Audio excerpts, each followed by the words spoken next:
Muy buenas tardes. Bom dia a todos y todas. Bom dia. Buenas tardes. Intentaré de nuevo. Muy buenas tardes. Boa tarde.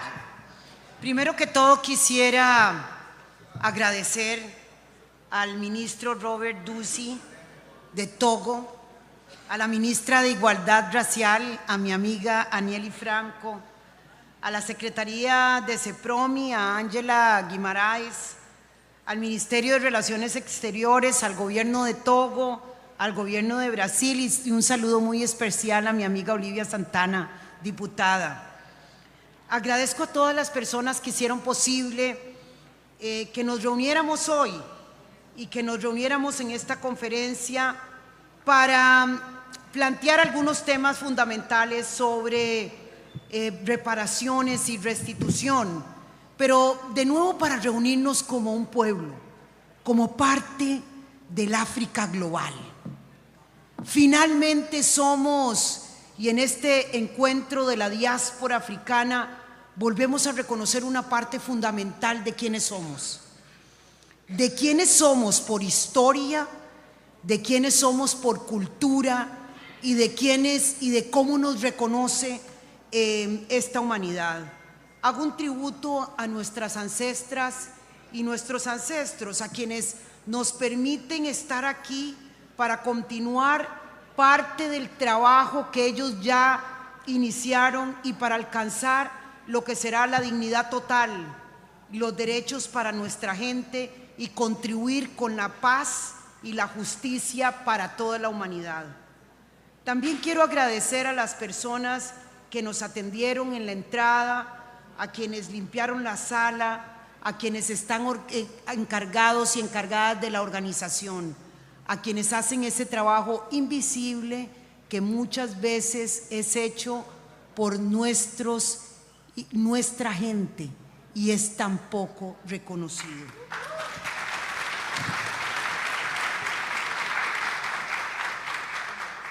Quiero reconocer que hemos iniciado esta conferencia de la diáspora africana con una extraordinaria discusión y aportes que dan cuenta de la experiencia y el conocimiento y que permiten un altísimo grado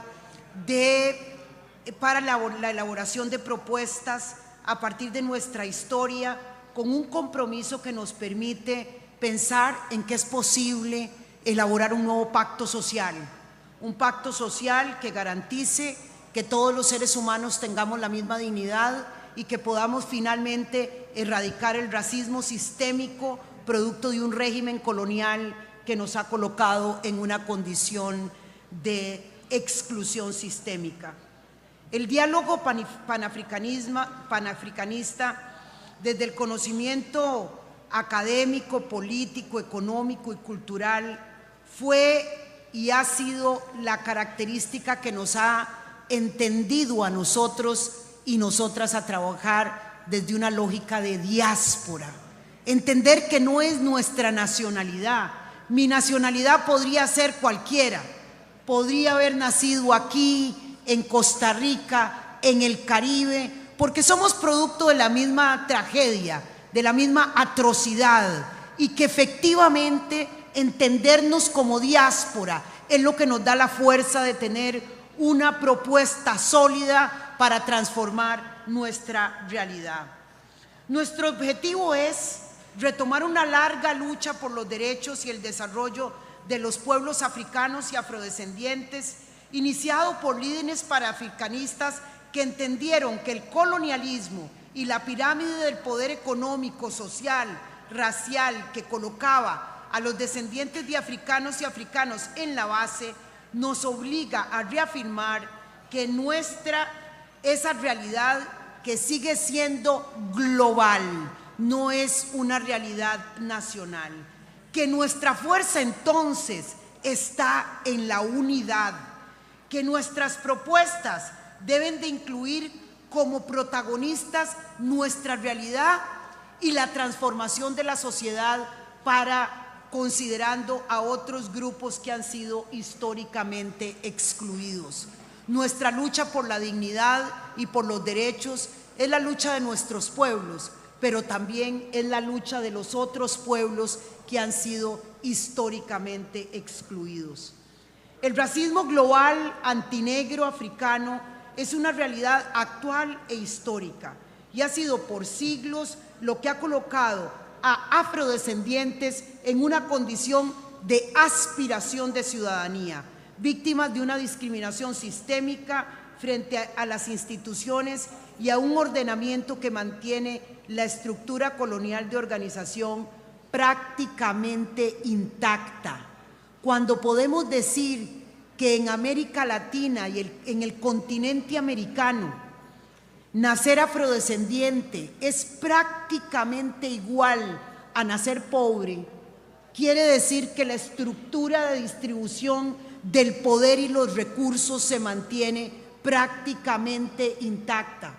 Cuando decimos, por ejemplo, que muchas de las mujeres, millones de mujeres que hacen trabajo doméstico son mujeres afrodescendientes, podemos decir que la estructura colonial se mantiene intacta. Cuando decimos que nuestros jóvenes afrodescendientes no solamente están siendo asesinados en las calles, sino que son los principales habitantes de las cárceles, podemos decir que la estructura colonial se mantiene intacta. Y por eso es fundamental que podamos avanzar en una perspectiva de reparaciones que considere la realidad y la historia diferenciada tanto de los pueblos afrodescendientes, pero también que reconozca la realidad de las mujeres afrodescendientes, sobre las cuales el sistema colonial racista generó una superexplotación y una negación de la humanidad exacerbada. La realidad del racismo y el sexismo sobre las mujeres afrodescendientes hace que la posibilidad de acceder a recursos y al poder es muchísimo más limitada.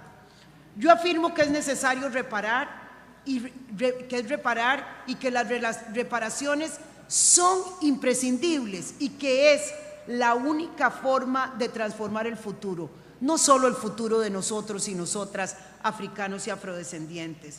Debemos de reconocer las atrocidades del pasado, entendiendo las consecuencias que éstas tienen en el presente, tomando acciones para sanar el trauma intergeneracional, las consecuencias económicas, sociales y culturales, y establecer un marco que permita un futuro de dignidad para nuestra gente y para todas las personas que han sido excluidas. Esta realidad nos obliga a actuar de forma estratégica, a utilizar todas las herramientas que tenemos en nuestras manos y que podemos construir para transformar la realidad que viven millones de personas africanas y descendientes alrededor del mundo. Quizá el ejemplo más elocuente en el presente de la exclusión sistemática de afrodescendientes son las nuevas tecnologías que reproducen el sesgo, que reproducen la discriminación y el racismo a través de un sesgo algorítmico que pretende reproducir y reproducir este racismo sistémico y esta exclusión. Es tiempo entonces de desarrollar el sentido panafricano de unidad, el sentido de orgullo de nuestra historia, porque somos descendientes de generaciones de personas que resistieron. Somos descendientes de generaciones que se enfrentaron a la barbarie europea, a una explotación inhumana, y estamos aquí hoy nosotros transformando, avanzando con pasos de los gigantes que hicieron la historia, que nos permiten estar aquí. Eso seguramente fue lo que hizo entender que la negritud nos da fuerza, y que se convertía en parte y que nos convertía en parte de una comunidad mayor, que nos convertía en algo mucho más que nosotros, que el pueblo pequeño en el que nacemos, que el país grande en el que nacemos, que somos parte de esa África global, que se nace con ese sentimiento y ese sentido ubuntu de ser parte de una gran tribu, de la tribu global. Reconozco que hoy tenemos en generaciones de jóvenes, hombres y mujeres afrodescendientes, una parte muy importante de lo que he llamado la generación de la luz, esa generación comprometida, que es más compasiva, que entiende más los derechos de todas las personas, pero que entiende su responsabilidad de transformar, que pone al servicio su conocimiento, que entiende lo que es hoy una historia afrocentrada, que se compromete a erradicar la injusticia, la discriminación y el racismo. Esa generación, la que recordamos muy bien, que fue capaz de convocar a millones de personas alrededor del mundo para desfilar y marchar a propósito del asesinato de George Floyd, porque no estaban desfilando solamente por el asesinato de George Floyd, porque estaban desfilando por el asesinato de cientos de jóvenes afrodescendientes que siguen siendo muertos en manos de la justicia, que siguen siendo perseguidos y que les siguen siendo negados sus derechos.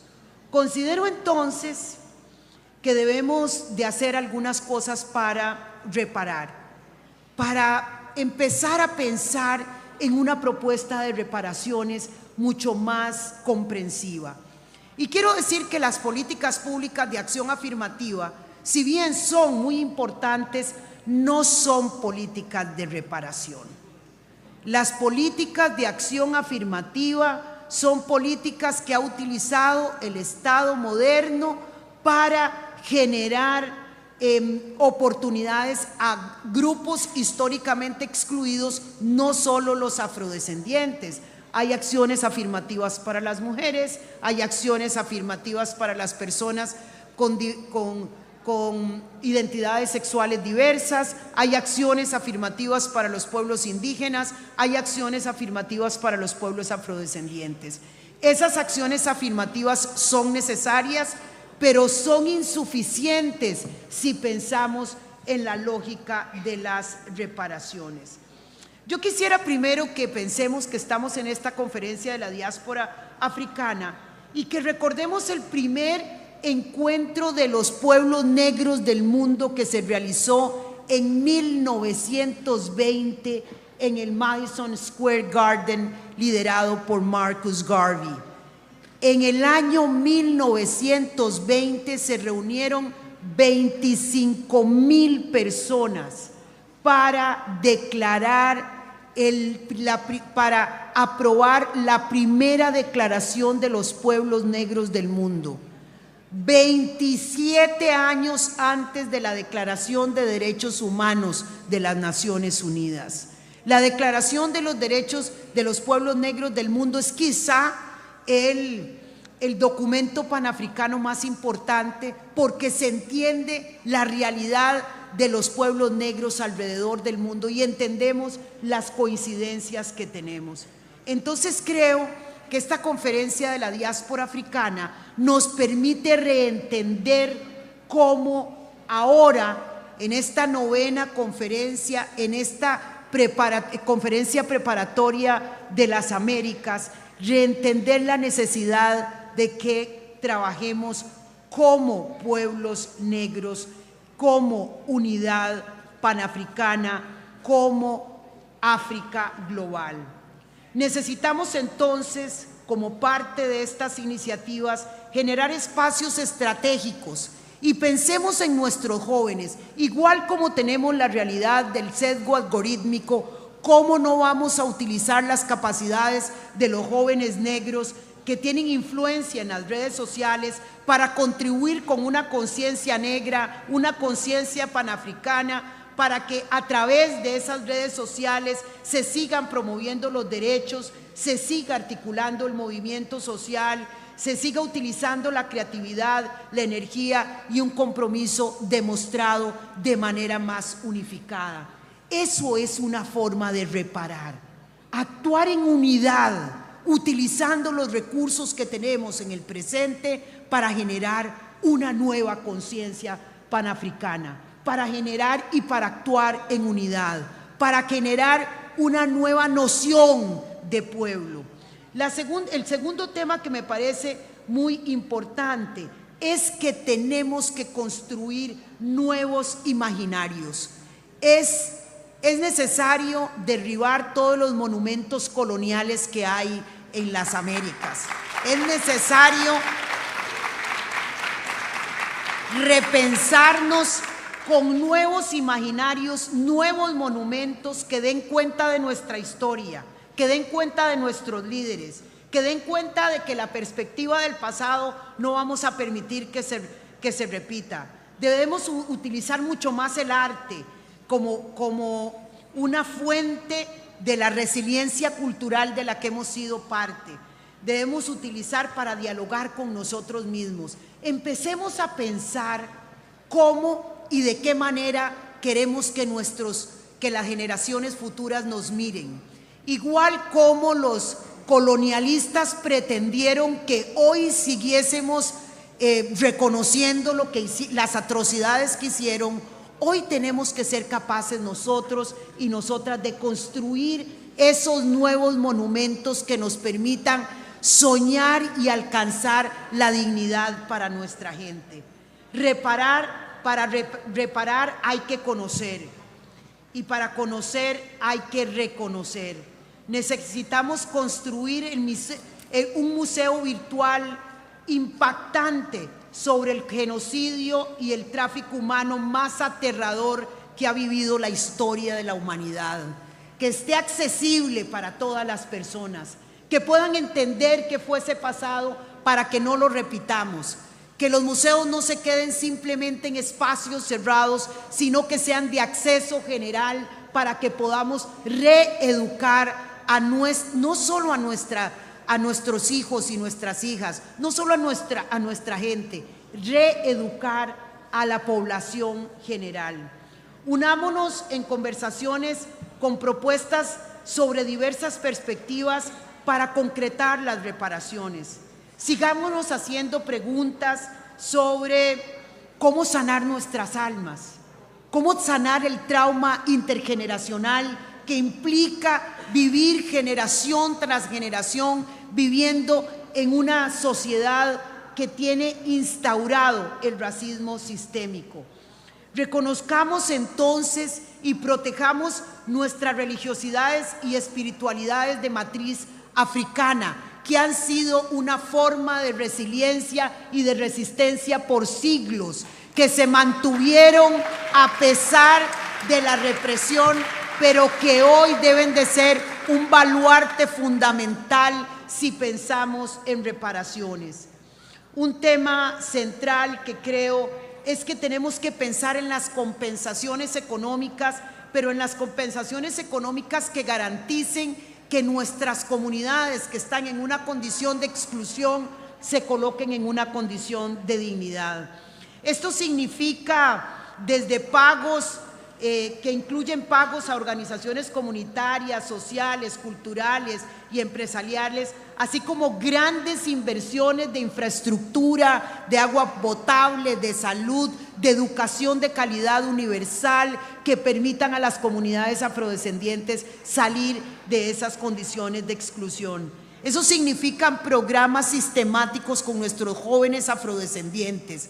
Reparaciones significa que no permitamos que más niñas afrodescendientes estén enfrentando embarazos forzados entre los 9 y los 12 años. Eso es producto de un régimen colonial que le cae en la vida todavía a miles de niñas afrodescendientes y a jóvenes adolescentes que están viviendo en condiciones que no son aceptables en este momento.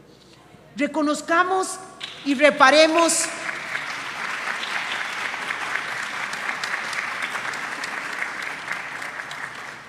trabajemos en esas nuevas narrativas, en las narrativas que ya tenemos hoy aquí en la mesa, en esas narrativas afrocentradas, con una nueva lectura de la historia. No sigamos repitiendo la historia que mintió, la historia que nos colocó en una situación de víctima y colocó en una situación de ventaja comparativa, económica y cultural al occidente.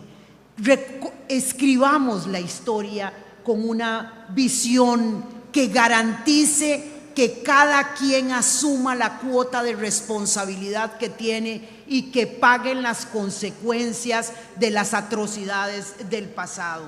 Esas narrativas afrocentradas también nos tienen que generar orgullo, orgullo de quienes somos, orgullo de lo que estamos haciendo, que estamos, como las generaciones anteriores, no nos estamos quedando mirando para ver qué es lo que pasa, estamos actuando como protagonistas en el presente para transformar el futuro. Quisiera terminar planteando que trabajemos desde el principio Ubuntu, ese principio que nos permite no solamente cuidarnos a nosotros y nosotras mismas, reconocer nuestros derechos y trabajar desde una perspectiva comunitaria, pero también reconocer nuestras identidades de edad, de género, de espiritualidades, de sexo, atendiéndonos y aprendiendo intergeneracionalmente. Un principio de cuidado, un principio que nos haga entendernos como parte de una casa grande, un principio que reconozca los aportes de las mujeres afrodescendientes y que las coloque en el mismo lugar del poder que los hombres afrodescendientes, que los hombres blancos, que nos coloque en la posibilidad de tomar las decisiones para definir un nuevo futuro.